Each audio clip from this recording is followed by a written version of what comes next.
Salut tout le monde, bienvenue au podcast Ordinaire. Cette semaine, petit changement de décor juste pour quelques minutes. L'épisode va être un petit peu différent cette semaine. Je sais que c'était la 100e épisode du podcast Pas Ordinaire, mais petit temps de repos de mon côté. Donc, qu'est-ce que je vais faire, c'est vous publier un de mes épisodes préférés de la saison 1 que j'ai fait avec mon ami Phil Jones. Un épisode qui a été très, très bien reçu et que je trouve qu'encore plus de gens devraient avoir la chance de pouvoir l'écouter aujourd'hui. Donc, cette semaine, on écoute l'épisode à Phil. La semaine prochaine, 100e épisode du podcast Ordinaire. Merci énormément pour votre support. Et si ce n'est pas encore fait, vous pouvez suivre les différents comptes du podcast Ordinaire. Et vous pouvez aussi peut-être proposer de prochains invités si vous voulez dans les commentaires. Et sur ce, guys, bon épisode. Cette semaine au podcast Ordinaire, on reçoit Phil Jones, qui est animateur, humoriste, entrepreneur, papa de 2 enfants. On a vraiment parlé de plusieurs choses avec Phil aujourd'hui, pour on a été plus en détail sur sa vie. Pour moi, j'ai toujours connu comme le comique des réseaux sociaux, mais c'est un gars très, très, très profond. Vécu une séparation, devenu papa monoparental 1 semaine sur 2. J'avais envie de savoir tout ça dans les envers du décor un peu, parce que moi-même, papa, je sais pas comment je pouvais envisager de ne pas avoir ma femme au quotidien, de ne pas voir mes enfants tous les jours. Bref, on a vraiment parlé de super sujets aujourd'hui. Bon épisode tout le monde.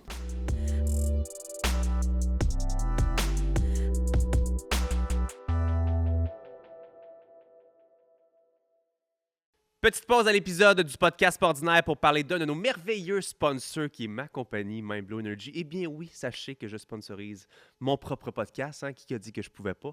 Mindblow Energy est une compagnie québécoise de produits énergisants sous 2 formes, soit en boisson énergisante pétillante ou tu fais ta boisson énergisante toi-même à la maison avec notre best-seller ici, supplément. Quand vous allez sur amazon.ca ou mindblowenergy.com, le supplément est en furie présentement. Donc 2 façons de le consommer et comme je le disais, nos produits ont des nootropics à l'intérieur, qui sont des ingrédients qui augmentent les fonctions cognitives. Donc, c'est pas juste de la caféine, c'est vraiment des ingrédients qui aident au focus, à l'énergie longue durée sans le crash, mémoire, clarté mentale. Vous allez voir, c'est vraiment cool et je le répète, vous avez 2 différents choix. Et petite primeur, nouveauté maintenant avec la sans caféine de Mindblow. Si vous aimez les effets des nootropics pour justement être plus concentré, plus focus, mais que vous voulez encore consommer, je sais pas, du café, une autre boisson, ou si vous voulez pas de caféine du tout, c'est le nouveau choix à faire. Merci beaucoup à Mindblow de sponsoriser l'épisode d'aujourd'hui. Et sur ce, de retour à l'épisode.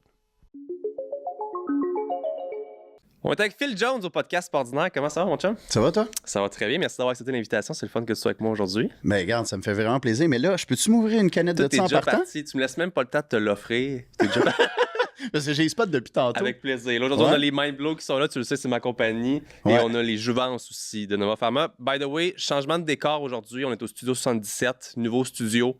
On change un petit peu de décor. On joue ensemble. T'es mon premier invité. T'as dit t'aimes ça, ouvrir les podcasts? Ben, avec moi, tu ouvres un nouveau studio. Un nouveau studio. Ouais, t'es le premier qui a cette view-là aujourd'hui. Puis, by the way, les caméras sont plus basses qu'à l'habitude. On va voir nos jambes. J'espère qu'on verra pas nos couilles si je fais des... Ouais, mais j'ai des shorts quand même tight, sauf que...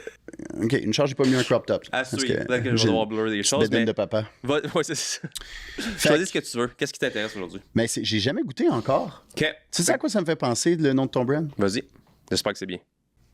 Ben, Mindblow, ça me fait penser à Can you blow my whistle, baby whistle? Let me know good. Tu sais, puis il continue tout le long. On a eu Blowjob, mais je veux dire. Ouais, non, au moins, t'es allé vers de quoi. Je suis pas un esti de cochon, là, mais ça, pour vrai, moi, je veux de quoi qui est. Ils sont tous focus, là. Ouais. Fait que t'es habitué, je pense, à goûter à Mindblow dans le temps qui était le supplément. Là. Celui-là, c'est beaucoup moins fort.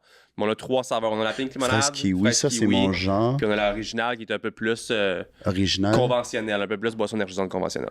OK. Puis c'est le petit format de la Bon, ben, regarde, je vais prendre. Fraise kiwi? Ouais.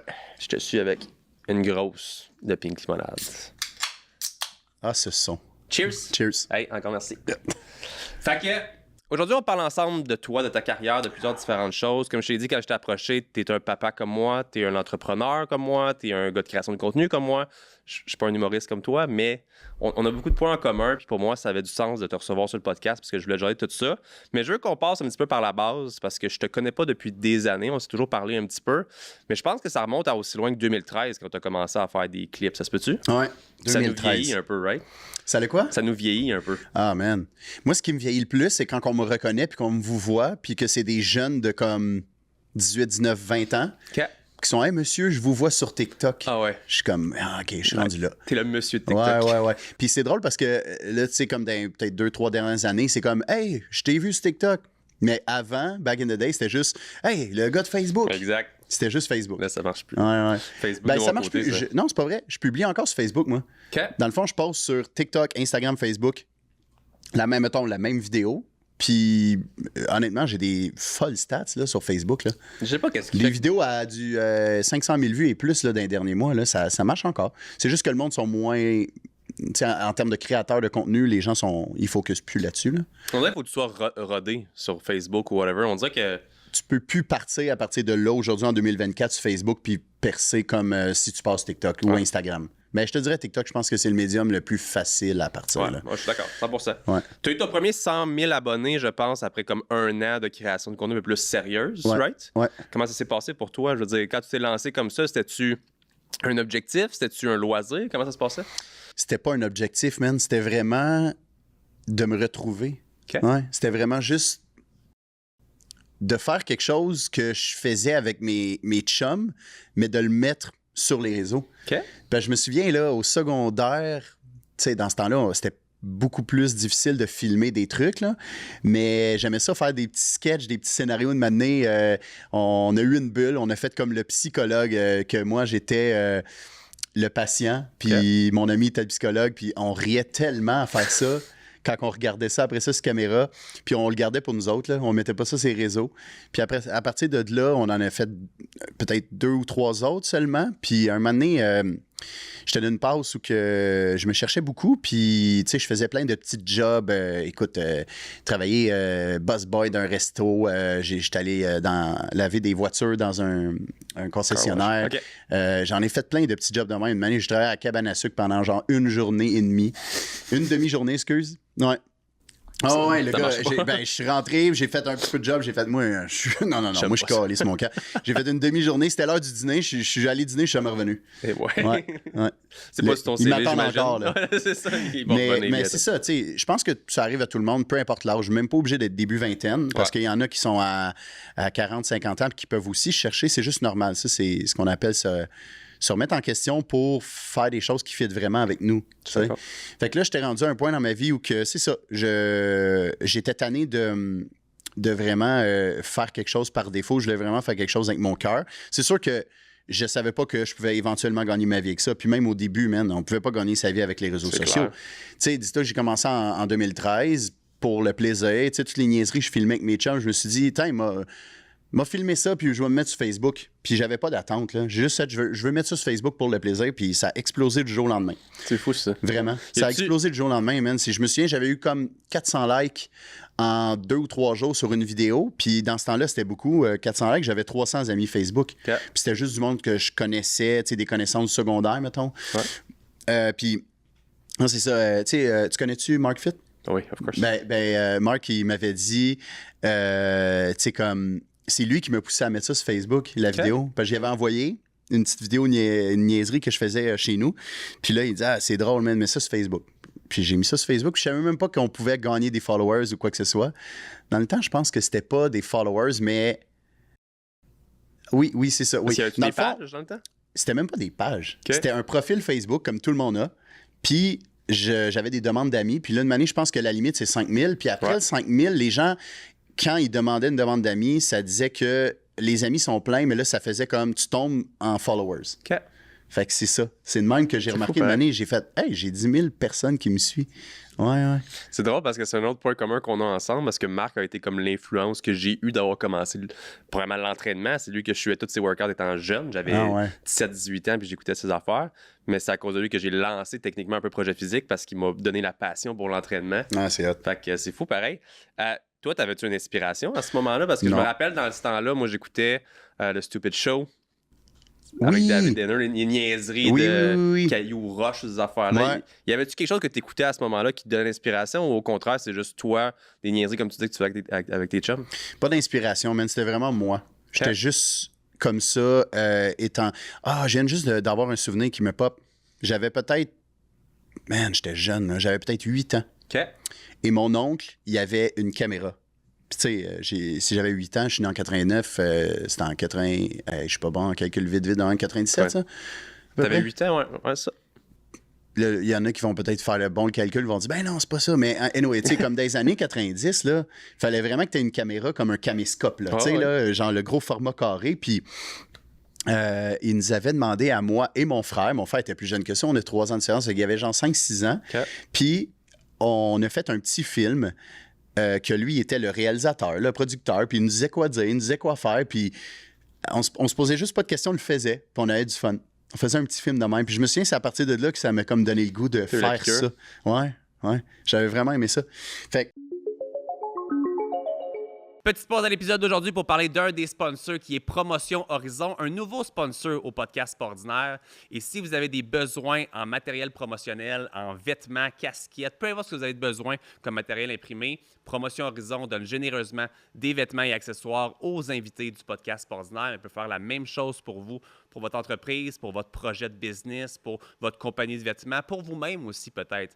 Allez voir ça, allez sur le site web de Promotion Horizon à l'adresse qui apparaît juste à l'écran ici. Merci beaucoup de sponsoriser l'épisode d'aujourd'hui et sur ce, de retour à l'épisode. Fait que c'est ça. Tu sais, c'est pas une inspiration quelconque, mais c'est vraiment juste, en fait, ça.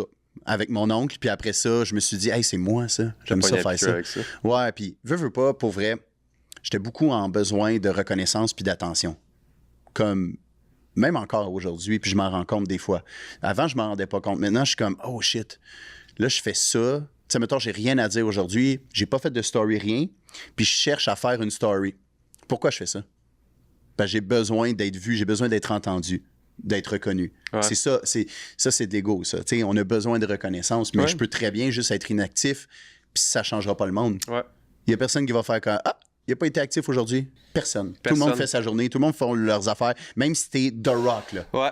Personne va s'en rendre compte. Ça m'allume tellement une idée, là. Je t'en mentorat depuis une couple de temps, puis j'ai tellement entendu comme tout le monde s'en calisse. Ouais. Tu sais, comme en ce moment, qu'est-ce qu'on fait comme podcast? Je veux dire, à moins que tu sois vraiment sur quelque chose que les gens trippent tellement qu'ils veulent toujours t'écouter, mais comme techniquement, je passerai pas la semaine prochaine, c'est possible que personne le voit jamais ou s'en rende compte ou whatever. Comme chacun a tellement une vie occupée que si t'es ta petite personne puis que tu penses qu'une autre personne qui est tellement intéressée à toi, il faut que tu baisses ton ego. Comme le monde sont trop occupés, il y a trop d'affaires qui se passent à gauche, à droite. Comme c'est plate à dire, mais tout le monde se calisse de toi. Ouais.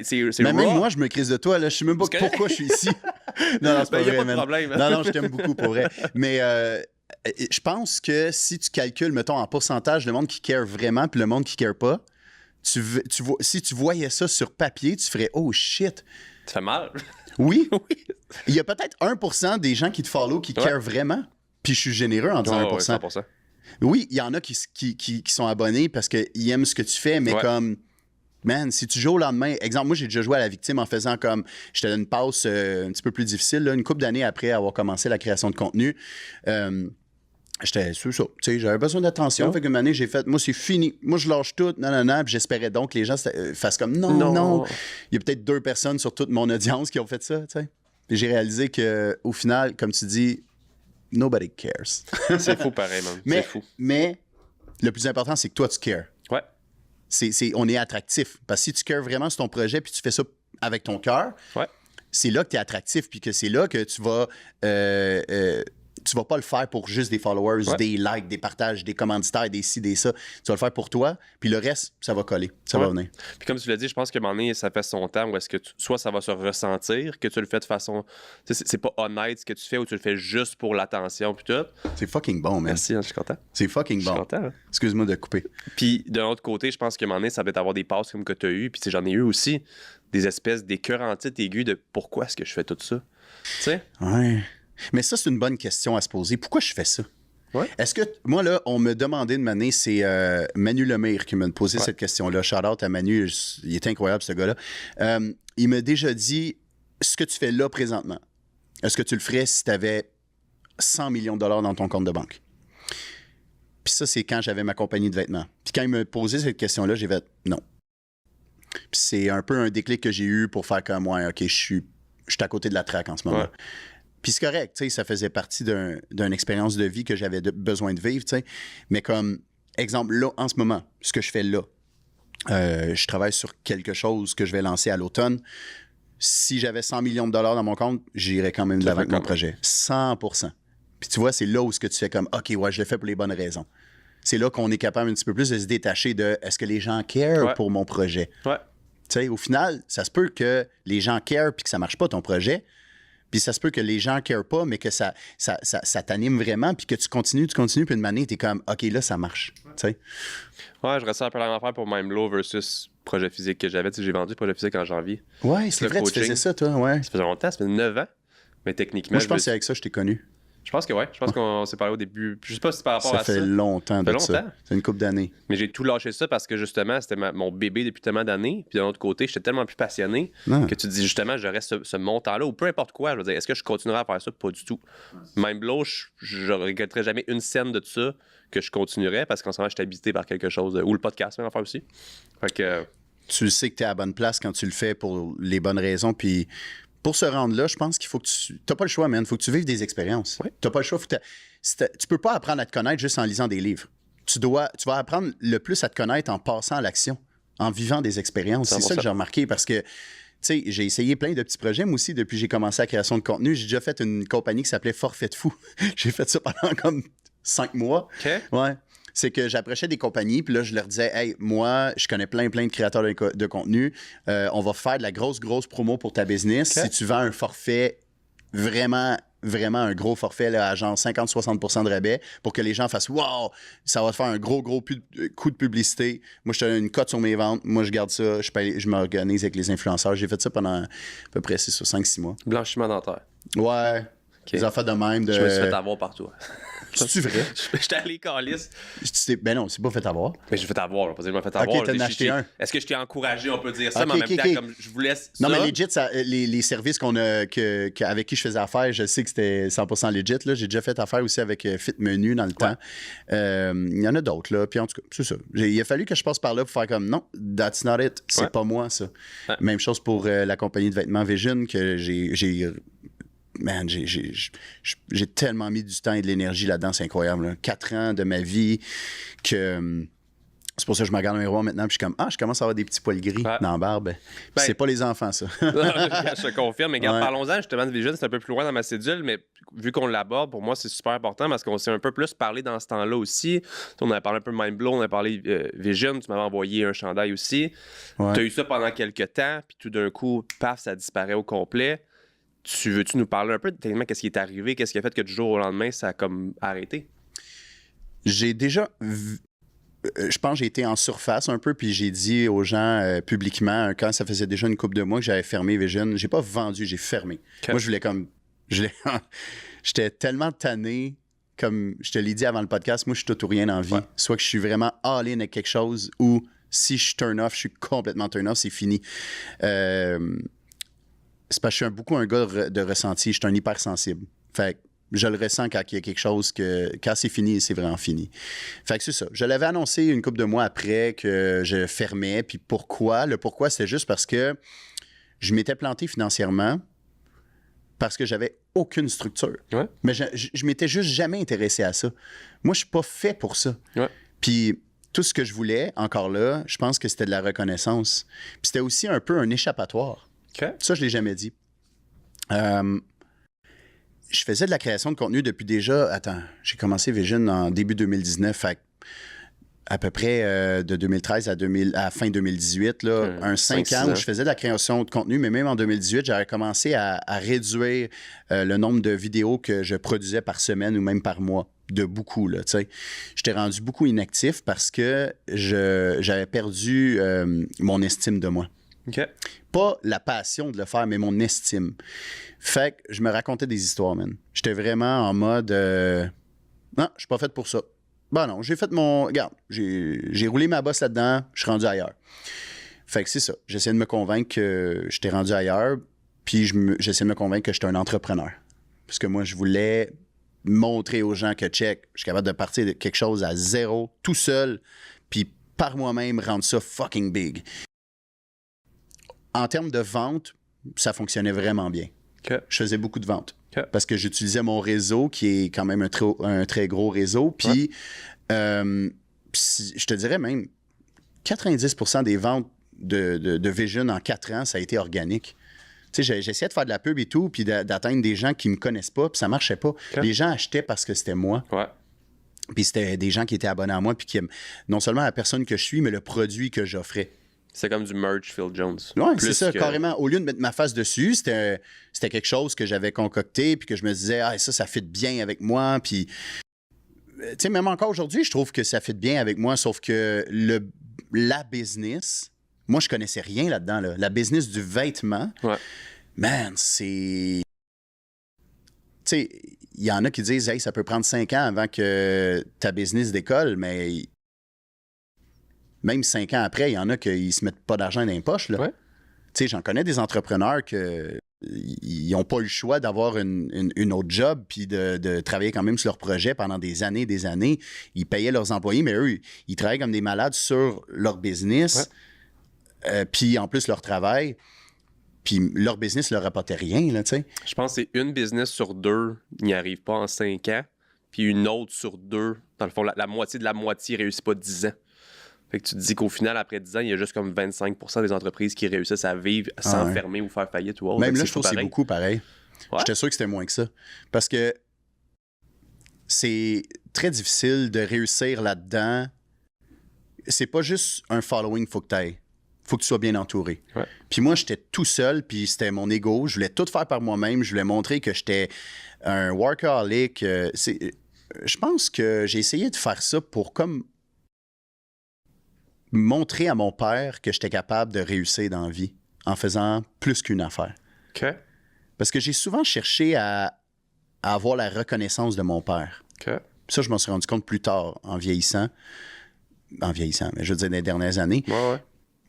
Puis tu sais, c'est ça. J'ai vraiment comme voulu lui montrer, voulu entendre un « Hey, je suis fier de toi », puis tout. Puis je dis pas qu'il me l'avait jamais dit, mais c'était comme tout le temps un besoin de reconnaissance intense, puis de validation, surtout venant de lui.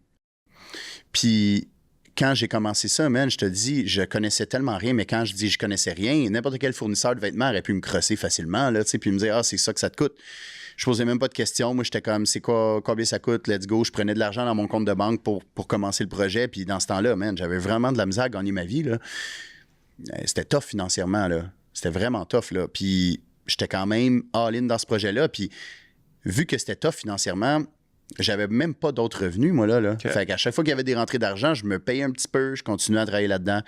Mais l'affaire, c'est ça. C'est que je me suis trop payé. Et non seulement trop payé, mais j'ai fait plein d'erreurs, plein de dépenses inutiles. Man, des erreurs à coût de 20 000, là, tu sais. Je suis sûr que t'es un businessman, t'es un entrepreneur, tu dois savoir c'est quoi. 100%. M'amener une commande au Pakistan que je pensais que ça allait être A1, la qualité de vêtements. Finalement, c'était vraiment, vraiment... Je ne pouvais même pas vendre ça. J'étais gêné même de le donner. Parce que j'étais comme, je veux pas attacher mon brand à de la qualité de vêtements médiocre comme ça. Ouais. J'y avais envoyé déjà, j'y avais fronté un 20 000. Puis là, une année, j'ai fait « Hey, tu peux-tu recommencer ça? Moi, je peux pas vendre ça. » Puis il était comme « Il n'y a pas question. » Puis en tout cas, la grosse affaire, je n'étais pas protégé. Je savais même pas qu'on pouvait passer par, mettons, une grosse compagnie pour être protégé. J'avais pas d'assurance, rien. J'étais juste « Bon, ben, I guess, c'est une expérience de vie. J'ai perdu 20 000 d'une shot. » Ben, je gère en même temps. Mais c'est ça, tu sais, j'ai juste fait... Je veux faire des ventes.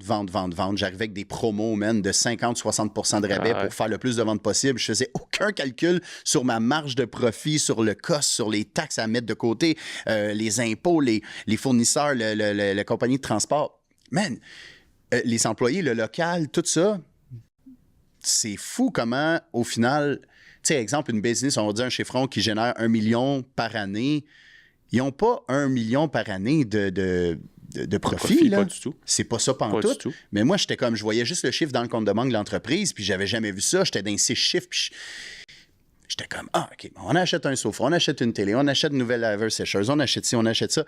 Hey, j'ai besoin d'un local, let's go, on prend un local. Combien le loyer? 4 000. OK, il n'y a pas de trouble. Pas aucun calcul. Puis le moment donné, ben, la réalité, elle m'a frappé, man. Les factures rentraient, puis là, j'étais comme, oh shit, mais où cet argent-là? Comme, qu'est-ce qui s'est passé? Je comprends fou, pas. hein? Fait que là, je tombais tout le temps en mode survie. J'étais toujours en mode vendre pour rattraper mes erreurs, mais j'étais pas plus en structure. Jusqu'à temps que, man, pour vrai, je me suis brûlé, là, mentalement et physiquement. Et ça a été, honnêtement, un cadeau du ciel, tout ça. Parce que le fait que je me suis brûlé mentalement et physiquement de ça, j'ai pris un break, j'ai pris un mois de... Je touche plus à rien de Vision, je m'en fous qu'on me court après. là, ma santé est plus importante que des factures à payer. Ouais. Fait que j'ai pris un mois de break. Puis dans ce mois de break-là est arrivé quelque chose d'extraordinaire. C'est que j'ai reconnecté à ma créativité, j'ai reconnecté à mon estime de moi que j'avais perdu à la base. Fait que le burn-out a été une bénédiction, man.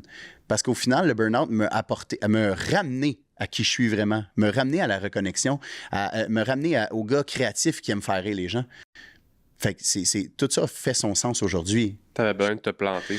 J'avais besoin de me planter, j'avais besoin de passer par là pour me ramener. C'est comme si la vie a fait comme « Good, je te laisse aller, là. Vas-y, va te péter à gueule. Ouais.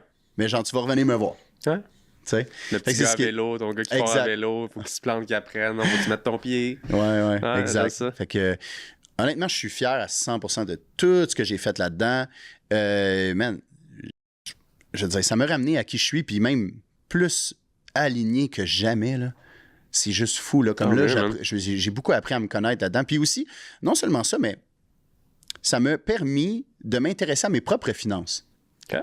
Personnellement, moi, je recevais avant des lettres, à payer, des comptes à payer, puis j'ai laissé sur le comptoir pendant X nombre de temps, jusqu'à temps que je sois en retard, jusqu'à temps que ça affecte ma cote de crédit. Puis, tu sais, j'étais tout le temps en mode la tête dans le sable.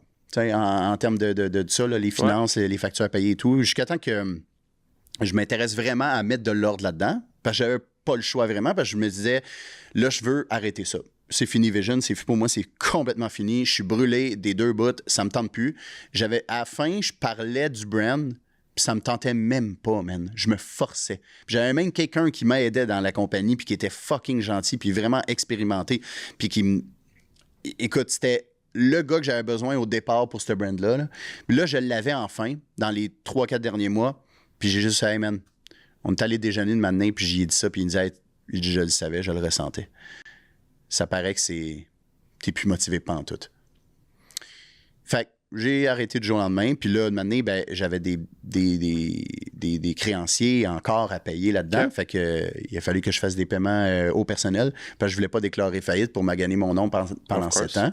Fait que, ouais. Puis encore aujourd'hui, je paye encore mensuellement des créanciers, man. Puis je te dirais que j'ai presque fini de payer mes dettes, là. C'est fou pareil, hein? Je suis fucking content, man, parce que t'as même pas idée à quel point il y a un moment donné dans ma vie où c'était très lourd, ça. Les dettes que j'avais à payer auprès de ces créanciers-là pour des erreurs que j'avais faites. Il a fallu une année que j'ai rencontré une fille suite à un post sur Facebook qui s'appelle Gabrielle de la compagnie Adulte Responsable. Puis Gabrielle, là, elle, là, c'est rendu une amie, là. Comme à quel point cette femme-là, je l'aime, là, comme elle est tellement gentille, tellement généreuse de son temps. Elle a pris le temps de m'aider à démêler tout ça. Puis c'est pas sa job en tant que telle. Eux autres, tu sais, adultes responsables, sont plus au niveau de t'aider à faire, mettons, avec tes placements, les assurances vie, des choses comme ça. Okay. Mais elle me dit, check, tu sais quoi, je veux vraiment t'aider parce que financièrement, ben pas financièrement, mais les trucs de chiffres et tout étaient vraiment bonnes pour m'aider à démêler tout ça. Puis au final, elle m'a aussi aidé à faire des ententes de paiement avec mes créanciers. Et comme, tu sais, vraiment toujours là comme une maman, là, tu sais, au niveau des finances. Puis. Charles Gabriel.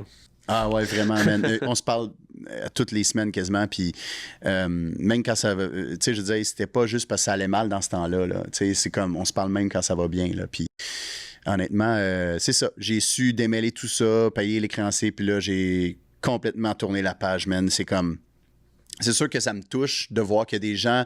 Écoute, man, j'ai vendu à plus de 17 000 personnes, clients différents, si je me fie à les stats de Shopify. Ouais. Puis, c'est quand même 17 000 personnes qui ont fait comme, genre, je vais prendre de mon argent, que je travaille fort pour gagner ma vie. Puis tu le sais, man, comment la vie, elle coûte plus cher maintenant que 100%. Jamais. Les gens ont fait, moi, je veux t'encourager. Moi, j'aime ce que tu fais dans la vie ou j'aime le brand que tu fais. Puis, à un moment donné, j'étais rendu à un point où il y a du monde qui achetait le brand puis qui ne savait même pas j'étais qui. T'sais. Ça, c'est cool. Mais j'étais vraiment comme, cool, merci, j'apprécie, mais... Tu sais, c'est ça, c'est fini. C'est ce que je trouve qu'on dirait que les nouveaux entrepreneurs, souvent, on dirait que c'est un petit peu différent d'avant. On a plus de nonchalance des fois sans le penser. Je suis content que tu l'aies reviré parce que ça aurait pu faire mal à l'ego puis faire mal plus longtemps. Techniquement, je sais que tu as eu des moments difficiles, mais tu l'as reviré de façon positive par la suite à comprendre justement ces erreurs-là, puis c'est ça qui t'ont fait apprendre puis continuer. Je pense qu'il y a beaucoup de gens qui n'ont pas ça. Puis encore une fois, je te dis, man, on a tellement de points en commun de cette nonchalance-là en affaires.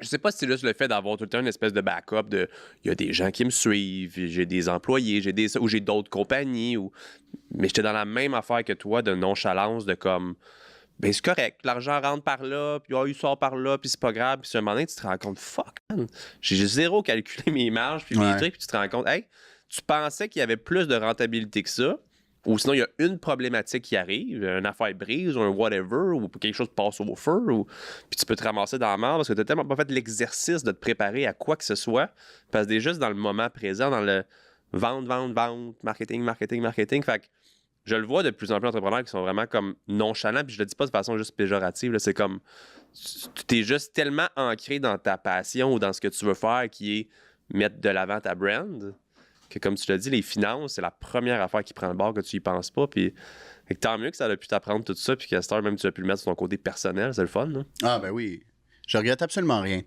sais, au départ, j'ai vraiment commencé ce projet-là parce que financièrement, je gagnais pas bien ma vie, puis j'avais de la misère. Une année, je parle avec un de mes chums, puis il est comme, man, tu portes toujours une casquette, tu portes toujours, mettons, t-shirt, hoodie, des choses de même. Pourquoi t'en vends pas? Là, j'ai fait, hey, bonne idée. Ouais, là. Et là, j'ai commencé à travailler sur le concept de Vision, puis après ça, je suis arrivé, puis j'ai annoncé ça, puis et les gens, ils ont fait comme, ah, cool, j'embarque. Ça a pas tout de suite explosé, mais, j'avais déjà des belles ventes dès le départ, puis c'est fou parce que j'ai commencé ce projet pour faire de l'argent, mais au final, j'ai perdu plus d'argent que j'en ai fait. OK. Ben oui. J'ai perdu beaucoup de... Ben, en fait, il n'y a rien de perdu. Comme c'est de l'expérience de vie, puis des fois, il faut l'apprendre comme ça. Puis j'ai même des gens qui m'ont demandé par après, comme qui voulaient se partir en affaires dans le monde du vêtement. T'es comme, moi, je veux me partir un brand de chandail. Gars, j'ai une idée, voici mon idée. Puis ils me montraient leur idée, puis tu peux-tu me donner des conseils? Puis j'étais comme, ouais, le meilleur conseil que je peux te donner, c'est tu le fais-tu pour les bonnes raisons. Ouais. Pourquoi tu fais ça? C'est bien. Ben, parce que c'est nice, man, tout. Ça a l'air bien marché, tes affaires. Non, pourquoi tu le fais? Pourquoi tu veux faire ça? Puis plus tu poses des questions, mettons que la personne donne une réponse. Ben parce que moi, j'aime ça, ces chandails-là. OK, mais pourquoi t'aimes ça? Ah, mais peu importe sa réponse, à chaque fois que tu poses un pourquoi, de manière, tu vas tellement plus profond en toi, dans tes questionnements, que tu arrives puis tu fais comme... Tu vas trouver ton pourquoi tu le fais. Puis ça se peut une manière que tu fasses comme, ah, ça ne va pas tant avec moi, ça.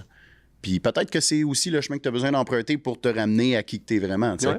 Ça revient souvent à ça, man. 100%, je suis d'accord. Ouais. Petite pause à l'épisode d'aujourd'hui pour parler d'un de nos sponsors de ce merveilleux show qui est Shop Santé. Et aujourd'hui, on parle du produit du jour qui est les jouvences de mes amis de Nova Pharma. Vous savez que je suis un gars de canettes dans la vie. Et ceux-ci sont vraiment bonnes. Je ne serai pas un fake, là, j'ai déjà goûté dans le passé. Ils sont vraiment bonnes. C'est leur nouveau pack variété ici, qui a 4 différentes canettes à l'intérieur. Celui-là ici, c'est cerise citron. C'est comme limonade à la cerise, je ne vais pas dire n'importe quoi, là. Excellent. C'est du collagène dans le fond qui est pétillant. Sucré au sucralose, il y a 10 grammes de collagène à l'intérieur, de la vitamine C aussi, il y a de la biotine. Très, très bon. Bon pour vos cheveux et votre peau. C'est excellent au goût aussi, c'est le fun. Et les saveurs sont excellentes aussi. Fait que merci à Nova Pharma de faire ce magnifique produit. Merci à Shop Santé de sponsoriser l'épisode d'aujourd'hui. Et sur ce, de retour à l'épisode. Si on revient un petit peu à ta création de contenu, tu as dit à Max, mon recherchiste au téléphone, que tu trouvais ça plus facile de faire du contenu dans la trentaine que c'était dans la vingtaine. J'ai dit ça, moi? Ouais. Que c'est plus facile? Je veux pas dire plus facile, pour moi, ça, maintenant? Plus agréable. Ah oui, ben j'ai appris à me connaître. OK. Parce que là, j'ai vraiment du fun.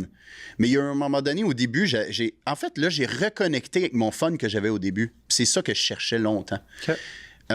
Oui, je cherchais l'estime je voulais retrouver cette estime-là de moi, puis tout, mais à la base, quand j'ai commencé ça, je te l'ai dit, man, je m'attendais à rien, je voulais juste me retrouver. Je voulais juste me faire du fun. Okay. C'était moi, ça. Fait il y a eu un moment donné où je tombais en anxiété de performance, je regardais les autres. Tu sais, comme moi, quand j'ai commencé, il n'y avait pas beaucoup de créateurs de contenu. Là. En 2013, man, il y en avait peut-être une dizaine. Okay. Là, maintenant, je ne sais pas il y en a combien, mais comme Christy, ils sont rendus avec un gala des créateurs de contenu. Là. Ouais. Pas pour rien, là, tu sais, parce qu'il y en a beaucoup. Fait que j'avais pas vraiment, on va dire, entre guillemets, de compétition. Jusqu'à temps que je vois des humoristes, ce qui m'interpellait aussi beaucoup dans la vie, puis que ça a pris beaucoup de temps avant de monter sur scène. Je voyais beaucoup d'humoristes commencer à faire de la création de contenu, mettre des vidéos sur Facebook, YouTube. C'était pas mal Facebook, YouTube au début. Instagram était là, mais c'était pas vu pour... En fait, je pense pas que c'était tant facile de mettre des vidéos comme aujourd'hui, mettons. Il n'y avait pas les Reels. Je pense que vous pouvez mettre des vidéos de pas plus que 15 secondes, des affaires de même. Au début d'Instagram, là, ou même, je pense, 6 secondes au début, comme Vine était un peu. Okay. Je sais pas si tu te souviens de Vine. Ah, ben oui. C'est... En tout cas. Fait que là, dans le fond, il a fallu que je passe par là, man, puis que je me compare, puis que je tombe dans l'anxiété de performance, puis en mode, OK, mais là, il faut que je produise, il faut que je fasse des vidéos. J'étais plus en mode juste me faire du fun, j'étais en mode, faut que ça roule, faut pas que je sois inactif, faut pas que je tombe dans l'oubli, faut que, hey, là, je suis à tant de followers, mais là, lui, il a commencé, puis ses affaires vont bien, là, si je veux pas qu'il me dépasse, là. Okay. Je n'aimerais pas de nom. Mais il y a beaucoup de gens que je me comparais, puis je regardais leur affaire, puis j'étais comme tout le temps en train de me dire « Ah, mais là, c'est parce que les autres, ça va bien, moi, ça va pas bien. » C'est fou quand j'y pense, parce que le pire, c'est que ça allait bien, mes choses. Mais c'est parce que je me mettais tellement de pression que je regardais même plus ce que moi, je faisais. Okay. Je regardais juste les autres. Tu te comparais tout le temps? Tout le temps. Puis c'est pour ça qu'il faut juste se ramener à soi. Puis c'est pas selfish de se ramener à soi. Il faut arrêter de penser que de penser à soi, c'est de trop s'aimer. Ouais. Il y a pas de trop s'aimer, là, tu sais. Fait que c'est ça. J'ai regardé beaucoup trop les autres, puis à un moment donné, ben, j'étais plus en mode « je le fais pour avoir du fun », c'était juste en mode performance, puis c'est ça. Là, il est arrivé Vision pas long après, puis là, je te dirais que depuis que j'ai fermé Vision, depuis que j'ai reconnecté à ma créativité, à mon essence pure, à moi, je suis bien, man, dans tout ça. Je le fais pour les bonnes raisons. J'ai beaucoup plus de créativité, j'ai beaucoup plus de clarté mentale, beaucoup plus de fun. Je te dirais que je sens que c'est quelque chose qui est la création de contenu qui va toujours être là, mais pas de la même façon tout le temps. Ouais. Ça va juste... En fait, ce que je veux montrer le plus maintenant, c'est le vrai moi. OK. Ouais. De plus en plus. C'est bien? Pas le vrai moi du genre ce que les gens s'attendent de moi ou ce que moi je pense que les gens s'attendent de moi. OK. Juste le vrai moi quand je suis avec mes chums. La meilleure version de toi, dans le fond. Ouais, ben la meilleure version de moi, je l'atteindrai pas. On peut pas l'atteindre en une vie. On a tellement de choses à vivre, on a tellement de choses à guérir. C'est juste impossible. On va arriver à la fin de nos jours, puis si on a fait que du développement personnel, puis jamais vraiment d'expérience de vie, puis à juste faire, moi je lis des livres, puis j'assiste à des conférences, Mané, tu vas faire, OK, j'ai passé à côté de ma vie. Hein. Ouais. J'ai juste fait connaissance, mais aucune pratique. Ouais. La meilleure chose pour apprendre, comme j'ai dit tantôt, c'est l'expérience. Ouais. T'as pas le choix. Faut que tu passes à l'action, tu essaies des choses, puis il faut arrêter d'avoir peur de se planter. Il faut juste essayer des choses. Comme je me suis fait tatouer sur le bras, c'est I never lose, either I win or I learn. Ouais. Et je perds jamais, soit je gagne, soit j'apprends. 100%. Mais c'est bien que tu aies appris ça dès maintenant parce que je veux dire, on est dans l'ère où est-ce que c'est le plus facile de se comparer, on s'entend. On va sur TikTok, puis j'en suis victime encore des fois. Tu vas sur TikTok, puis tu te compares constamment parce que là, c'est encore plus rapide qu'avant. C'est swipe. Tu vois une compagnie qui son vidéo, hey, il a donc bien l'air moins bon que ma vidéo, puis pourquoi il y a 100 millions de likes, puis tout le temps en train de te comparer à voir d'autres personnes. Avec tant mieux que tu as été capable de trouver ça. Puis des fois, c'est de se ramener à l'ordre à soi-même aussi, de dire, tu sais, des fois, je regarde des gars en business, puis c'est comme, hey, ils sont tout le temps partout, ils sont à Miami, ils sont en jet, ils sont en ça. Mais après ça, je pense à moi, puis maintenant, je pense à toi aussi. Nous, on a des enfants à la maison, on a quelque chose, en tout cas, je vais parler pour moi, qui est le why. Pourquoi je fais tout ça, tu sais? Est-ce que moi, dans mes intentions, je veux vraiment être ce gros gars-là, d'être partout, puis d'être ça? Ben, je pense pas. Je suis heureux dans ce que j'ai présentement. Fait que c'est là que c'est, faut que tu te ground un moment donné des fois, puis t'es comme, pourquoi tu fais tout ça? Puis il y en a qui n'ont pas cette chance-là, puis il y en a qui n'auront jamais d'enfants, puis il y en a que... Fait que je pense que d'être capable de, comme tu as dit, de se recentrer sur soi un petit peu des fois, d'oublier la comparaison tout le temps, puis de juste dire qu'est-ce que toi tu as, pourquoi tu fais tout ça, qu'est-ce qui toi t'amène du bonheur, c'est pas la même chose que les autres. Tu as 2 enfants, là? 2 enfants. OK. Mettons que tes 2 enfants, ils se comparent en regardant les autres sur TikTok, qu'est-ce que tu leur dirais? T'as pas besoin de te comparer, pas du tout. T'es unique. C'est exactement le discours que j'aurais pour leur dire à quel point, à mes yeux, ils sont spéciaux puis qu'ils n'ont pas besoin de se comparer à personne d'autre. Mais est-ce que je suis capable de me faire la même remarque? Tu dois te dire ce speech-là à toi aussi. Oui, c'est ça. Tu dois te le rappeler. Ouais. Chaque fois que tu te compares, c'est comme si tu tapes sur ton enfant intérieur. puis que tu te fais du mal pour absolument rien. Ouais. Un enfant, là, tu le vois là, comment c'est, là, c'est pur. Là. Je les vois aller, mes gars, là, puis je suis comme, my God! On perd ça rapidement. C'est là. fou. Ils sont si purs, là. Ils voient n'importe qui dehors, ils sont comme... Je leur dis, « Hey, regarde le monsieur ou regarde la madame. Allô? » Ils disent « Allô? » Ils sont même pas dans le jugement de comme, j'ai-tu l'air cave si je dis « Allô? » tu sais. Même pas, c'est allô, puis ils sont contents, puis j'y montre, moi j'aime bien la lutte, j'y montre des entrées de lutteurs, tu sais, je montre pas les matchs de lutte tout de suite, là, parce qu'ils savent pas faire la différence entre le vrai et le faux, là. Même si je leur dis, c'est pas vrai, c'est un spectacle. Ouais, et les autres, ils se tiraillent déjà assez, là. Fait que je leur montre des entrées de lutteurs, puis je le vois, les étincelles dans leurs yeux, man, quand ils voient le lutteur entrer avec une entrée spectaculaire, plein de feux d'artifice, plein de lumière.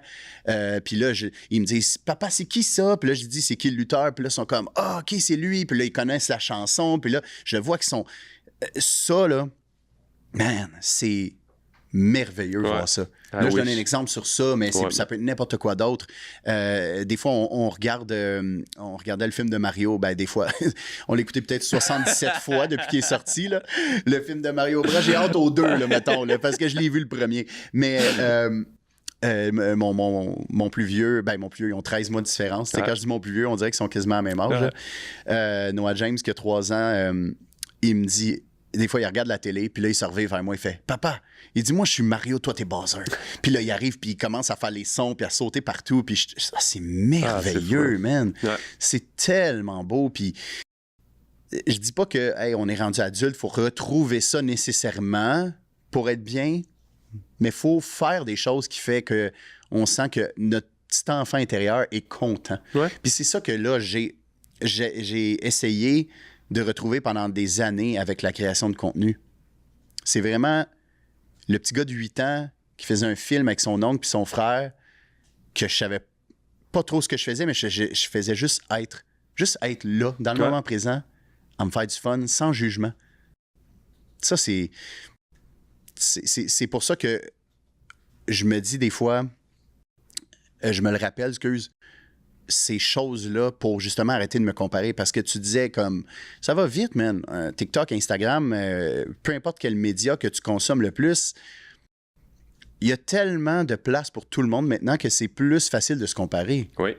Parce que, exemple, il n'y a pas personne qui est comme toi, copier-coller de toi, autant physiquement que la personnalité, que tout ton vécu, là, puis qui s'appelle Sam Baudry, puis qu'il y a cette compagnie, la compagnie Mindblow, puis qu'il y a son podcast, comme pas ordinaire. Oui, exact.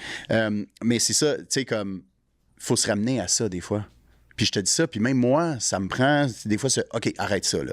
Parce que si je regardais les affaires de quelqu'un de manière, j'étais comme, OK, ouais, hey, ça pogne ces affaires, tu sais. Là, c'est comme, hey, OK, cool, tant mieux pour lui. Oui. Mais moi aussi, ça va bien. Ouais. Puis même si ça irait pas bien, je me concentre sur moi pour que ça aille bien. Ouais, 100%. Ouais. C'est l'heure du segment Shop Santé aujourd'hui pour discuter des questions du public. Fait qu'à chaque semaine, je reçois les questions du public. Fait qu'on va regarder ça ensemble. Cette semaine, le produit qu'on présente pour Shop Santé, c'est les jouvences. As-tu essayé les jouvences? Non.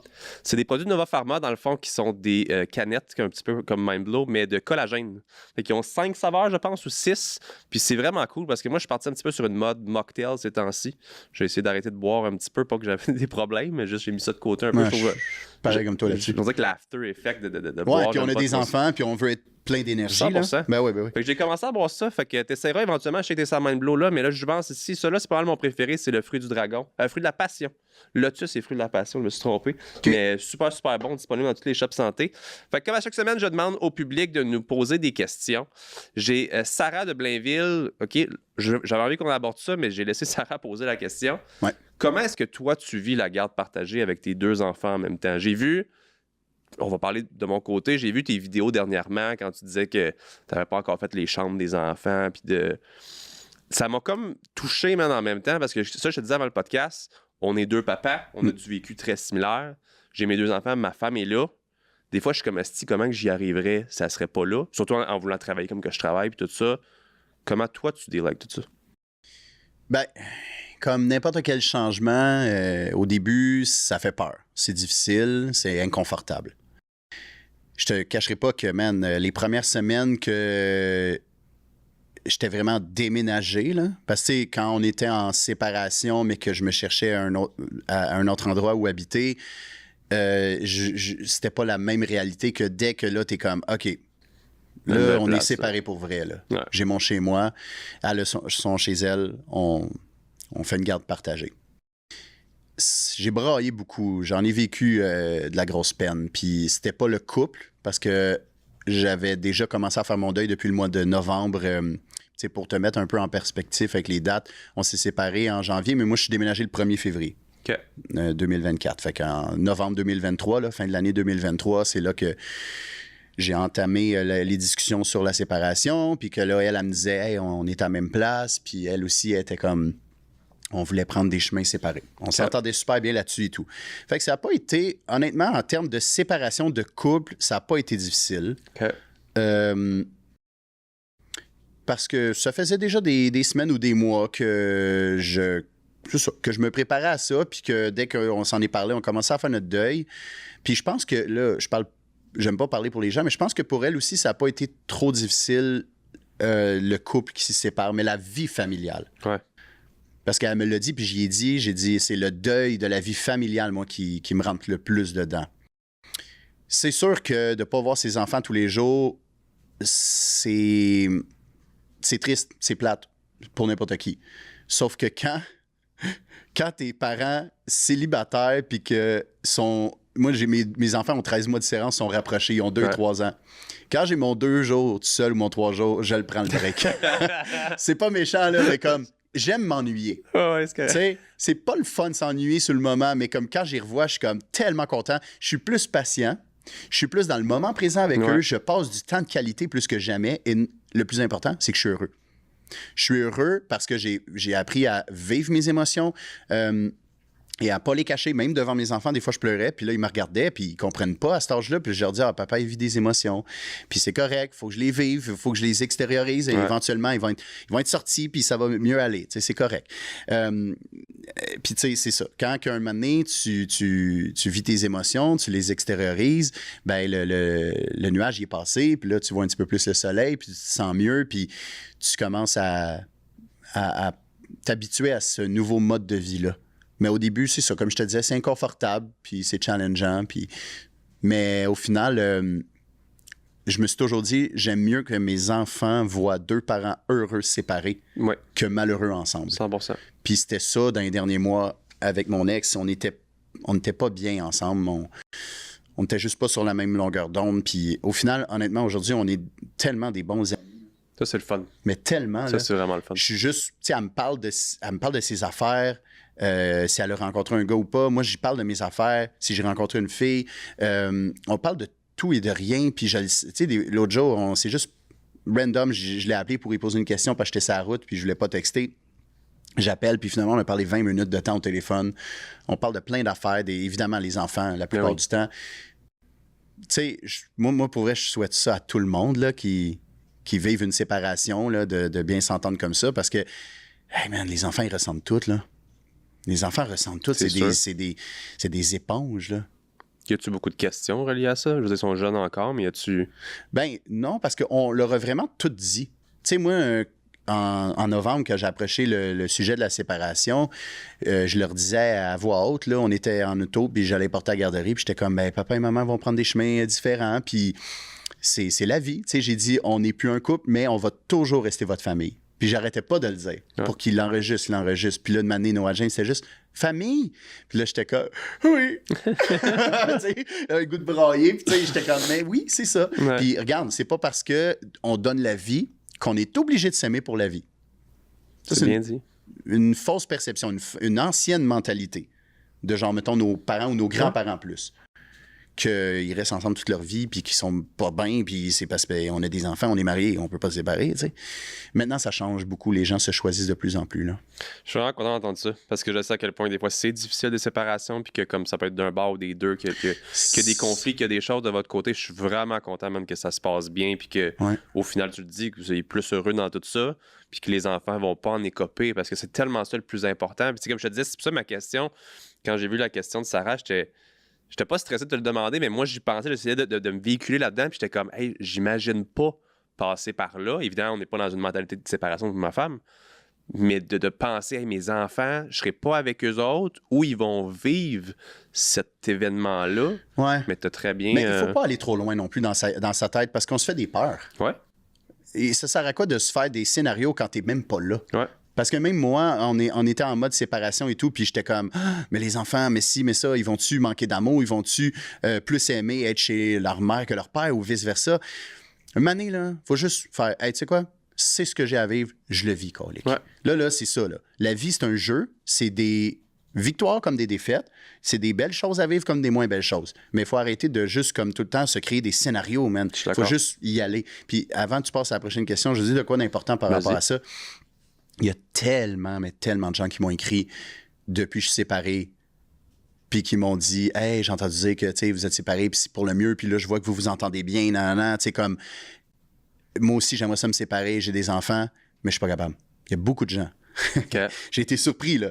Beaucoup de gens qui sont en couple, ils ont des enfants, puis qui sont malheureux dans leur couple. Moi, je suis pas un coach de vie, je suis pas un psychologue, mais je sais juste que les enfants ressentent tout. Puis eux, c'est leur façon de voir, OK, c'est ça l'amour. C'est ce que j'ai à dire. Ça a été ma motivation. Je me suis dit, j'ai vraiment le goût de leur montrer c'est quoi l'amour. Puis, tu sais, des fois, leur mère, elle vient souper chez nous avec les enfants toutes, puis après ça, elle repart. Ou moi, des fois, je suis comme un dimanche matin, je m'ennuie, je sais qu'ils sont avec toi, c'est ta garde. Je peux-tu venir faire un tour? Elle est comme, ben oui. Elle va pas me dire non, là. Tu sais, ça lui fait du bien, elle, ça lui donne un petit break. En même temps, je suis là, chez eux, elle fait ses affaires, elle peut faire sa vaisselle ou whatever. Puis moi, je suis comme, je joue avec les gars, puis ouais. Vraiment cool. Vraiment, vraiment cool. Ouais. Question de Maxime à savoir, est-ce que des fois tu t'écœures de montrer ta vie publiquement tout le temps? Puis moi, je vais te dire une petite anecdote par rapport à ça. Quand je t'ai connu sur les réseaux, à la base, on se connaissait pas. T'étais le gars funny qui faisait des niaiseries. Première fois que je te rencontre, on est au centre sportif Rosemère, puis t'es froid. Genre, tu rentres, là, puis peut-être pas une bonne journée ou whatever. Ouais, puis j'ai mon capuchon sur la tête, là. Genre, là, j'ai fait comme... Peut-être que dans la vie, il est pas si sociable. Parce que, tu sais, des fois, il y a la perception, man. Ouais. Hey, lui, c'est un gars drôle. Lui, il doit rentrer dans les places, puis parler fort, puis faire rire. Toi, comment tu vis ça, peut-être? Est-ce que tu t'écœures des fois de... Premièrement, est-ce que c'est un personnage, des fois? Ou est-ce que c'est une partie de toi qui est un peu moins publique, comme un côté extraverti devant la caméra, puis tu as un petit shell à percer, une petite coquille dans la vie de tous les jours? C'est une excellente question. C'est pas un personnage, c'est moi. OK. Même si je joue des personnages avec des perruques, c'est quand même une partie de moi. Je trouve ça drôle. Si je le fais, c'est parce que je trouve ça drôle. Okay. Mais ce que j'ai envie de te dire, c'est que je suis un humain. Ça arrive que je file pas bien, puis que je suis dans une pause difficile, puis je l'ai... Des fois, je vivais des passes difficiles, puis j'en parlais. Mais comme exemple, toi, tu me croisais au gym, puis que tu as vu, tu as fait « Oh shit, il a l'air froid ». Ça se peut que j'étais dans une passe plus difficile. Oui. Mais comme je te dis, je suis humain. Fait que j'ai pas envie de me mettre la pression de comme toujours bien paraître parce que je suis connu. Pour vrai, man, je te le dis en toute honnêteté, là, je m'en fous d'être connu. OK. Je m'en fous d'être connu. Être connu pour moi, pour ce que je fais, tant mieux. Mais personnellement, la vraie personne que je suis, si quelqu'un vient me voir puis qui me dit « Hey, j'aime ce que tu fais », je vais dire « Merci beaucoup, j'apprécie », ça fait du bien. Ça fait du bien à l'ego, si on veut, mais ça change rien dans ma journée, dans le sens que, oui, ça va mettre du positif dans ma journée, mais si, exemple, j'ai une journée de marde, c'est pas ça qui va tout changer. Tu sais, j'ai mes défis au quotidien, comme j'ai mes victoires aussi au quotidien, tu sais. Mais comme, je suis un hypersensible, puis je ressens beaucoup les gens. Je ressens beaucoup, beaucoup les gens. Et il y a des gens qui font juste venir me voir, puis qui me font vraiment sentir inconfortable dans leur façon d'être avec moi, peut-être parce qu'ils sont gênés, qu'ils savent pas comment m'aborder, puis qu'ils veulent m'aborder. Mais il y en a d'autres que je suis comme tout de suite, comme on dirait qu'on pourrait être des amis. T'sais. On s'entend que là, tu me veux au gym, mais mettons, depuis qu'on s'est recroisés par après dans d'autres places, comme on se parle, puis on dirait qu'on se connaît depuis longtemps. Puis on se connaît depuis longtemps, mais on s'entend super bien tout, puis c'est comme... Il n'y a pas de froid, rien, mais comme il y a des gens avec qui c'est de même. Il y a des gens avec qui c'est comme, je ressens leur énergie, puis je suis comme, on dirait qu'elle me rentre dedans son énergie, puis d'autres personnes, je suis comme, fucking good vibe, good vibe. Tu sais, comme je te dis, un hypersensible, c'est que tu ressens tellement l'énergie, c'est que quelqu'un de gêné avec moi, je deviens gêné. Okay.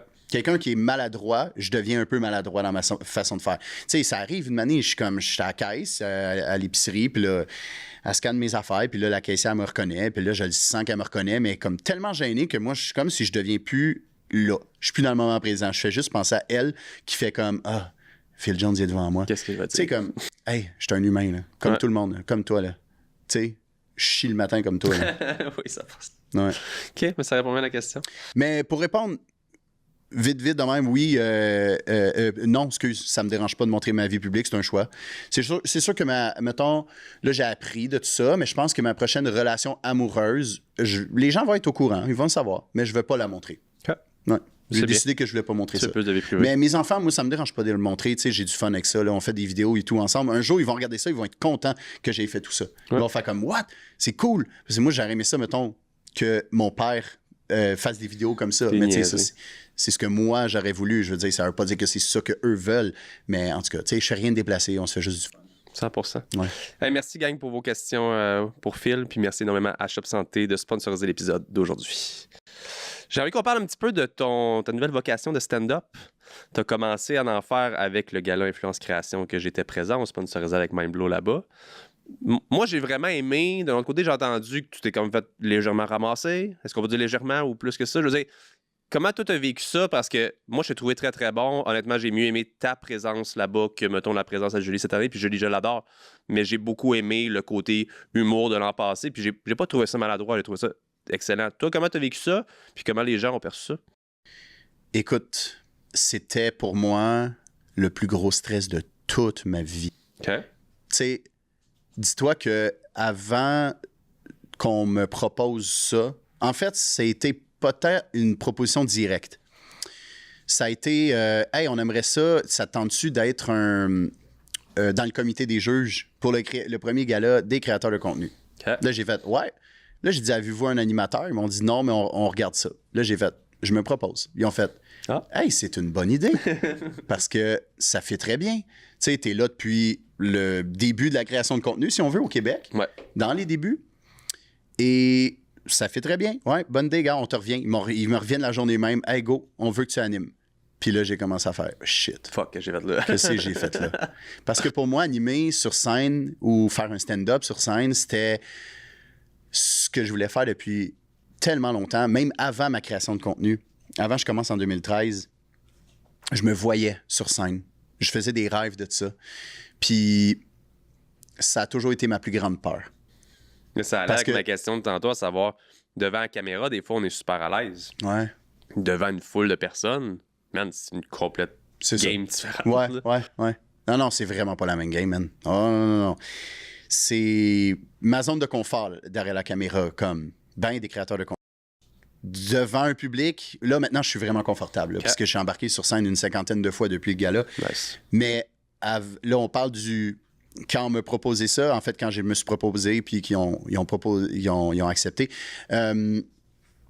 j'étais jamais embarqué sur scène de ma vie. Jamais. Et j'étais arrivé, puis j'ai proposé ça, puis il y allait avoir 700 personnes. Ouais. Là, on parle pas de comme, ça te tente-tu de venir faire un stand-up devant 30 personnes à un vieux bar à Sainte-Thérèse? Non. C'est dans un gala super médiatisé qui avait genre beaucoup d'attentes. Ouais. Les gens avaient vraiment des attentes. T'es comme, ouais, les influenceurs, good, vous faites ça? Montre-moi donc ce que vous faites. Let's go. Ah, Phil Jones, OK, t'es suivi, ça fait des années, tu fais des vidéos, tout, OK, t'as percé là-dedans, good. Fais-moi rire maintenant sur scène. Let's go, montre-moi ça. Quelle mauvaise idée d'avoir fait ça de cette façon-là. Mais regarde, encore une fois, ça fait partie de mon parcours, man. Il a fallu que je vive ça pour réaliser que il faut y aller plus doux. C'est tous les humoristes qui ont vu ce gars-là puis à qui j'ai parlé, ils m'ont dit, man, t'es un malade. C'était ton premier stand-up. Tu sais, un premier stand-up, d'habitude, les humoristes font ça dans des petits bars pas connus, là. Ou des fois, même au bordel, il y en a qui vont au Gong Show tout là, pour leur première fois. Puis même Gong Show, c'est vu quand même gros si tu veux faire ton premier stand-up. Moi, je te parie un brun que tu n'as jamais entendu ce que je vais te dire dans une pub d'assurance. C'est une assurance qui est remboursable. Oui, monsieur. Genre, si t'arrive de quoi, t'es payé. Mais si t'arrive absolument rien, puis je te le souhaite, t'es quand même payé. Bien, une assurance comme ça existe, puis c'est exactement ce que comparer ma prime t'offre. Laisse-moi t'expliquer. Ça s'appelle l'assurance maladie grave remboursable. Genre, si tu pognes quelque chose, une maladie grave, un AVC, cancer, whatever, t'es payé. Mais si de l'autre côté, il t'arrive rien, t'es remboursé à 100% par l'assureur. Parce qu'on va se le dire, à l'hôpital avec ta carte soleil, c'est cute, mais ça vient avec une file d'attente, même si c'est gratuit. Puis l'affaire, le sac clic santé, whatever, tu le sais que tu vas avoir juste un chirurgien en dedans de 6 mois, genre. Bref, c'est le genre d'assurance qui, je pense, peut être vraiment utile pour avoir à compter juste sur toi-même, non pas sur le système. S'il t'arrive de quoi, tu peux avoir 100 000, 200 000, 500 000, mais si de l'autre côté, il t'arrive rien, puis je me répète, je te le souhaite, tu vas pouvoir être remboursé. Ça fait une belle épargne ou une belle retraite. Anyway, moi, je trouvais ça intéressant de le mentionner aujourd'hui. Je trouve ça super cool. Si toi aussi, tu penses que ça peut être bon pour toi, va faire une soumission et regarde si l'assurance maladie grave peut être utile. Fait que c'est ça. Au lieu de... moi, j'avais zéro expérience en plus. Je savais même pas quoi... OK, comment on écrit un texte d'humour? Je pars de où, tout? Et là, je parlais avec la production, puis une année, on en est venu à « Hey, oui, ça serait une bonne idée que tu roses des influenceurs, tu sais, ça serait comique. » Là, je suis comme « Ouais, c'est bon, bonne idée. » Mais moi, je suis comme « C'est pas mon rôle, ça, dans la vie. Je rose pas les gens. C'est pas moi faire ça. » Mais quand même, tu sais, j'étais comme hey, « C'est une bonne idée, je trouve ça drôle. » En fait, je pense que c'est... L'idée est venue de roaster des influenceurs parce que j'ai fait un gag sur Olivier Primo qui m'est venu vraiment vite. Là. Ça a été spontané. On était en meeting, j'ai pitché ça, ils ont trouvé ça drôle. Ils ont fait hey, c'est une bonne ligne directive. Va là-dedans. On part avec ça. Ouais. Fait que là, j'écris mon texte, puis je me prépare vraiment beaucoup d'avance là, pour un 5 minutes de stand-up avant d'animer. Parce que, tu sais, dis-toi, moi, j'ouvre le gala, je fais mon 5 minutes de stand-up, et après, j'anime pour toute la soirée. Mais moi, mon focus, c'était juste mon 5 minutes de stand-up. Là. Okay. C'était vraiment pour moi, je veux que ce soit bon, je veux être bon, je veux... toutes les peurs qui m'ont retenu à foncer vers le stand-up, là, c'est justement la peur de me faire juger, la peur d'oublier mon texte, la peur d'être, je l'ai dit, jugé, critiqué, la peur d'échouer. Man, j'étais tellement dans mes peurs, je n'ai même pas idée. Un mois avant le gala, j'étais invivable. Invivable. Okay. Je ne veux plus jamais ressentir cette anxiété-là, cette angoisse-là, ce stress-là de ma vie. C'était invivable comment j'étais tout le temps dans ma tête. Je changeais d'idée tous les jours, autant sur mon texte que des fois, j'essayais de me trouver des excuses pour dire à la production « Hey, au lieu de faire un 5 minutes d'une shot, peux-tu comme arriver à faire un gag, après ça, je fais la présentation ou whatever, ce que je dois faire pour l'animation. Après ça, je reviens sur ça, un autre gag. » Tu sais, le faire, mon stand-up, tout dispersé. Finalement, ils m'ont dit « Ah, OK, ça ne me dérange pas. » Là, je reviens, je suis comme « Non, faut que je fasse un stand-up d'une shot. Là. C'est ça, ma plus grande peur. Faut que je fonce, faut que je passe à l'action. » Tu sais. Je sais que l'autre bord de la peur, il y a juste des belles choses. Tu sais. Fait que là, je suis comme... je me trouvais des excuses dans ma tête pour pas y aller aussi. Ça, je l'aurais pas dit. Mais tu sais, il y a des fois où j'étais comme... Je fais semblant d'être blessé, genre. Je te niaise pas, mais... J'arrive en béquille. Je demande à quelqu'un de me rentrer en char mais pas trop fort, tu sais. Mais comme, man... Ah, si que j'étais terrifié. Terrifié. Puis je pense que j'aurais été aussi terrifié devant, mettons, un petit 25-30 personnes dans un petit bar, mais comme pas autant que ça. Parce que moi, je le savais, l'attention médiatique que ça avait. Puis c'est ça qui me mettait de la pression. Fait qu'au final, je l'ai fait, man. J'ai foncé, puis pour vrai, là, je trouve que ça a vraiment bien été pour une première fois. Moi, j'ai vraiment aimé. Je vais en venir à ça après. Sur mes gags qui n'ont pas tant fonctionné, mais là, maintenant, je connais le domaine, je suis là-dedans. Je fais du stand-up de temps en temps et tout, puis j'ai réalisé que, man, quand t'écris, là, on va dire un 5 minutes, même un 10 minutes, ça se peut que tu aies un bon gag, que ça a vraiment marché, puis que tu dis, OK, ça, je le garde. Ça, je le garde, puis le reste, ben, je vais le modifier. C'est ça, du rodage. Mais moi, j'ai pas rodé, là. J'étais arrivé right away. Straight up, mon gars. Puis j'avais fucking peur, là, tu sais. Puis devant 700 personnes, un peu... pas hautaine, mais tu sais, du monde qui... Des fois, il y en a qui ont un peu d'ego. On est suivis, on est des influenceurs, on a ça. Ah, moi, je voyais les égos là-bas, là, je te jure. Moi, j'ai spot, hein. Je te l'ai dit, je suis un hypersensible. Je suis vraiment comme... Je le vois, là, les égos, là. Tu sais, des fois... Il y a beaucoup d'ego là-bas. Il y avait beaucoup d'ego. Puis c'est correct. C'est beaucoup des gens à la recherche de reconnaissance. Puis on attire des gens à nous comme on est. Ouais. Parce que je suis aussi là-dedans. Puis c'est pour ça que il y a des... En fait, les triggers qu'on a, c'est souvent parce qu'il y a quelque chose chez cette personne-là qui nous dérange en nous, mais qu'on n'est pas capable de s'avouer. Puis au final, j'ai fait mon stand-up. Il y a eu 2 bons gags. 2 gags que ça a vraiment ri fort, puis que j'ai fait comme nice. C'est ce que je m'attendais, parce que je le ressentais vraiment. Puis le reste, ça a moins levé, puis c'est correct. Après ça, j'ai animé, puis quand j'ai animé, c'est là que je me suis fait le plus de. Parce que j'étais plus dans mon texte. Puis j'avais brisé la glace du stand-up. Ah, je me sentais léger. Je me souviens même que après avoir fini mon stand-up, j'ai fait un genre de yes! Tu sais, comme un peu si tu fais un but au hockey. Là. Ouais, j'étais fier, là. J'étais vraiment fier de moi. Puis après ça, c'était comme de l'animation. Puis c'est là où j'ai eu plus de fun parce que j'étais plus dans l'improvisation. Puis c'est là que j'ai réalisé que j'ai un très bon sens de la répartie. Tu sais, je shootais des gags improvisés. Là. Il n'y avait rien de prévu. Là. Et je me souviens pas des gags, là. C'était vraiment juste impro. Spot, mais après ça, là, il y a l'after party, après le gala. Puis, man, je suis sur un nuage, là. Tu sais, là, là, c'est fini. Le stress vient de descendre. J'ai fait ce que j'avais à faire. J'ai foncé. J'ai fait face à ma plus grosse peur. C'est vraiment ça, ma plus grosse peur. C'était d'aller sur scène. Puis pour d'autres, ils vont faire « Ah, ben niaiseux, c'est ça ta peur. » Moi, c'est les hauteurs. Ben regarde, moi, c'est ça. C'était d'aller sur scène. Ouais. Parce que tu dois être... T'es fucking vulnérable, man. T'es devant le monde, là. Puis t'es comme... T'as un micro, tout le monde t'écoute. Puis t'es comme « Let's go, fais-moi rire, je t'écoute. » Tout le monde compte. Il y en a qui avaient les bras croisés de même, là. Du monde que je suis comme, oh shit, je l'ai vu, lui, ce TikTok souvent, tout, ça va bien, ses affaires, tout. Puis il est là, OK, cool. Puis il y a du monde des médias, puis en tout cas, c'est très intimidant. C'est clair. Ben, là, mettons, je le referais, ça serait vraiment un autre game, mais comme pour une première fois, c'était très rough. Mais tu sais, après ça, à l'after party, man, pour vrai, là, je pense que comme 200 personnes sont venues me voir, dont toi, pour me féliciter, pour me dire hey, bravo, ça a bien été, Chris, t'es bon, t'as l'aisance sur scène. Puis j'étais vraiment sur un nuage, mais c'est le lendemain que j'ai redescendu assez vite parce que il y avait des articles du genre sur le gag que j'ai fait sur Oli Primo qui a bien fonctionné. Il y avait des articles du genre comme Phil Jones détruit Olivier Primo. Là, j'ai fait, OK, détruit. Ben, c'est une joke, là, mais comme c'était du clickbait, là, tu sais, ce que les articles à potins font tout le temps. Et là, je clique sur l'article, puis tout est chill. Là. C'est juste ça, il a fait un excellent gag, hein, puis là, ça montre un lien de mon gag en vidéo. Puis après ça, c'est que là où j'ai été vraiment détruit, man, et ça m'a fait vraiment beaucoup mal, c'est les commentaires sous les articles. Okay. Sur Facebook, surtout. Ouais, le classique. Il y en avait aussi TikTok, Instagram, mais Facebook, là, tabarnan, il y en a du monde avec pas de photo de profil avec son hater. Pierre, là, qui s'en va tous les articles de TVA avec Nouvelles. Son troc en photo de profil, là, puis... Tu sais, moi, j'ai l'estime fragile, je l'avoue. Du genre, des fois, je suis comme, oh, il n'y a rien qui peut m'atteindre, que ça va bien et tout. Puis de manière, une petite affaire, je suis comme, hein, pas vrai? Je vais douter de moi, genre. Ouais, c'est du travail que je fais encore, mais comme je suis humain, comme j'ai dit tantôt, puis c'est ça. Les commentaires Facebook, man, ils m'ont rentré dedans. Il y en avait des savages en esti. Ouais, vraiment. Puis il y en avait aussi des YouTubers que eux, ils étaient même pas invités au gala, puis qu'ils regardaient ça, puis ils étaient là, bon, let's go, on va regarder ça, puis ils regardaient ça en streaming, puis qu'ils chattaient avec leur gang en même temps, puis je regardais leurs réactions, puis c'était rough en crise, man. Ouf.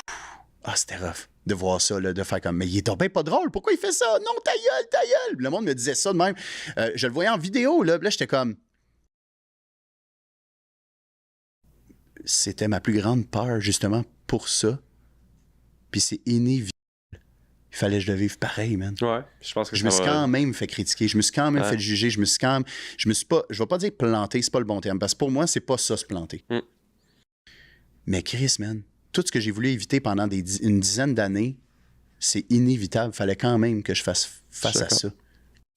Fait que, ouais, voilà mon expérience du gala. Mais aujourd'hui, là, je suis comme, man, c'est différent. Tu sais, je te dirais que j'apprends à me connaître sur scène, je trouve différentes stratégies parce que je me rends compte que j'aime pas tant la structure d'un texte. J'aime beaucoup ça dévier puis parler avec la foule. Fait que, ouais, je suis en train de me trouver là-dedans. Mais la scène, définitivement, est devant des gens, là, j'ai plus peur pantoute. Même que je suis excité, là. Tant mieux. Non, je me sens moi, là, tu sais, de plus en plus. Finissons justement avec ça ensemble par rapport à si on pense à qu'est-ce qui s'en vient pour toi dans les futurs mois, futures années. Là, je veux dire, tu te concentres beaucoup plus là-dessus. Est-ce qu'au final, le ultimate goal, c'est avoir ton show, c'est quoi l'objectif que Phil Jones a? Hey man, pour vrai, j'en ai plus qu'un. J'en ai vraiment plus qu'un. J'ai envie de toujours rester dans ce qui me passionne. Okay. Que la scène va toujours être là. La création de contenu va toujours être là. Un one-man show, définitivement, je vais trouver ma façon de faire. Mais c'est sûr que ce ne sera pas un texte par cœur. Okay. Ça va être quelque chose qui va être beaucoup interaction avec le public. Tu sais, un peu Sugar Sammy, là. Ouais. Je suis pas rendu là, puis c'est pas pressant. J'ai 34 ans, j'ai tout mon temps pour tout faire. Je suis même pas à moitié de ma vie, là. Ouais. Moi, je dis toujours, je vais mourir à 100 ans. Une année, je vais me lever un matin, je vais faire bonne fête 100 ans, puis tard. Je vais crever. 100, c'est un bon chiffre. Oui. Mais j'étais un perfectionniste, fait que j'aime ça, les chiffrons. Mais c'est ça. Je te dirais que je peux pas trop parler en ce moment sur quoi je travaille. Ouais, c'est correct. Ouais, c'est ça. C'est plate, se faire dire ça comme réponse, mais je vais toujours rester dans le domaine. Définitivement, j'aimerais ça un jour animer à la radio. Okay. J'aimerais ça animer à la télé. Je vais continuer dans la création de contenu, l'humour sur scène, tout ça. Là, je suis... Ah ouais, ben il y a un projet qui est comme... Ben, je ne vais pas dire qu'il est pas rapport à ce que je suis. Parce que si tu me connais, tu vas faire « Ouais, ça fait du sens. » Mais j'aimerais ça écrire un livre un jour. OK. Ça fait du sens. Je dis un jour parce que je vais le ressentir quand je vais être... Puis ça, c'est pas une peur de faire je veux repousser ça à plus tard. C'est juste vraiment, en ce moment, ça m'appelle pas là, mais je sais qu'un jour, je vais ressentir l'appel. C'est comme si le big picture, je le vois, puis je sais que ça va faire partie.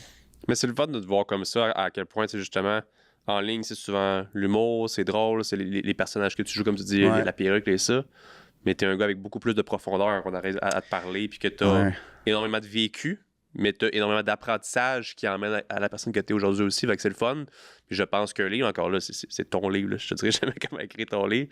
Mais je pense que ça pourrait bien refléter cette profondeur-là. Puis voir. Ça, c'est sûr. En tout cas, je vais le lire certainement quand il va être disponible. Fin, man. Mais pour vrai, puis ça m'a donné un frisson quand tu me dis comme t'es un gars profond. Hein, parce que je le sens qu'il faut que je reste le gars profond que je suis aussi sur mes réseaux, puis je vais t'avouer que je cherche une façon de le faire pour que ça fasse du sens. Ouais.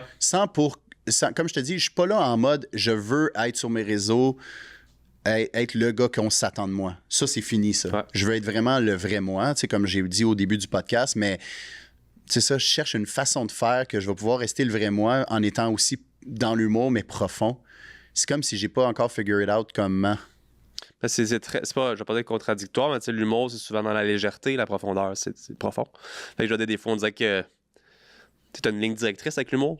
Là, tu te dis comme là, tu divagues quand même pas mal vers la profondeur, mais comme c'est toi, fait que je veux dire, dans tout ce que tu dis, dans l'animation, quand tu viens sur des podcasts comme ça, c'est tout là qu'on est capable de voir ces parties-là. Fait qu'en tout cas, je trouve que c'est vraiment cohérent de voir toutes ces parties-là de toi pour davantage apprécier ce que tu fais après quand c'est léger. Mais encore là, tu verras qu'est-ce qui est bien pour toi de peut-être faire soit une transition ou juste la création de contenu un peu diversifié de ce côté-là des fois. Ouais, ben regarde, je vais juste continuer de passer à l'action, de vivre des expériences. Je l'ai vu que c'est ça la meilleure façon de faire pour... Phil, un énorme merci. Hey, merci à toi de m'avoir invité, man. C'était cool. C'était merveilleux, puis on va se refaire ça avec grand plaisir dans le futur aussi. Yes, sir. Merci beaucoup pour les gens à la maison. J'espère que vous appréciez l'épisode d'aujourd'hui. Si c'est le cas, vous pouvez laisser un 5 étoiles sur Apple Podcasts et Spotify. Et nous, comme à l'habitude, on se voit la semaine prochaine pour un autre épisode du podcast Pas ordinaire. Bye, guys.